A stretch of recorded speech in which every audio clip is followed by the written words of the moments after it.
Heroines విన్నాను. బట్టలు సరిగా వేసుకోండి, చీర కట్టుకున్న వాళ్ళకి సమాజంలో అందంగా ఉంటారు, అందంగా కనబడతారు.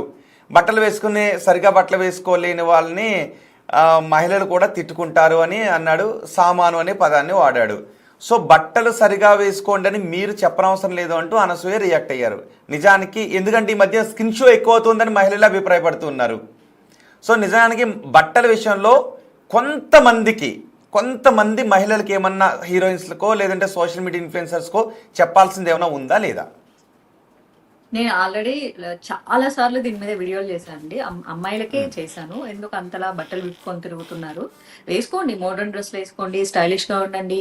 గుడికి వెళ్ళి కొంతమంది బ్యాక్ షాట్లు తీసి పెడుతున్నారు, కట్టుకోవడానికి చీరలు కట్టుకుంటున్నారు కానీ నడుము కనిపించేలాగా, హిప్ కనిపించేలాగా ఇవన్నీ బ్యాక్ షాట్లు చేసి పెట్టుకున్నారు. So be a Roman when you are in Rome అంటే అలాంటి ప్రాంతాలకు వెళ్ళినప్పుడు ఉండమని, కానీ గుడికి వెళ్ళినప్పుడు కూడా మీరు కట్టుకోవడానికి ఇక్కడ ఎక్కడ అభిప్రాయం వస్తుంది అంటే, నేను ఒకే ఒక రోజు నా సోషల్ మీడియాలో రెస్పాండ్ అవ్వడం జరిగింది. బట్ జనాలు దాన్ని చాలా తేడాగా మాట్లాడారు. నేను మోడర్న్ గా ఉండండి, ఎవ్రీడే శారీ వేసుకోవడం కుదరదండి అంటే విప్పుకొని తిరుగుతావా అన్నారు. ఇట్స్ నాట్, ఇప్పుడు విప్పుకొని తిరగడం కాదు మోడర్న్ గా ఉండడం అంటే. మోడర్న్ గా ఉండడం వేరు, విప్పుకొని తిరగడం వేరు, రెండింటికి చాలా తేడా ఉంటుంది. బట్ మనుషుల మైండ్ సెట్ ఎలా అయిందంటే, అసలు మేమందరం చాలా మంచోళ్ళం, మేమందరం ఉత్తమ పురుషులం, ఇంకా ఇలా బట్టలు వేసుకునే వాళ్ళు అందరూ పనికిమాలిన ఆడోళ్ళు అని వ్యక్తిత్వాల జోలికి వెళ్తున్నారు చూడండి. ఎవరికి వ్యక్తిత్వాల జోలికి వెళ్ళేంత ఉన్నతమైన క్యారెక్టర్లు సమాజంలో ఎవరికి లేవు.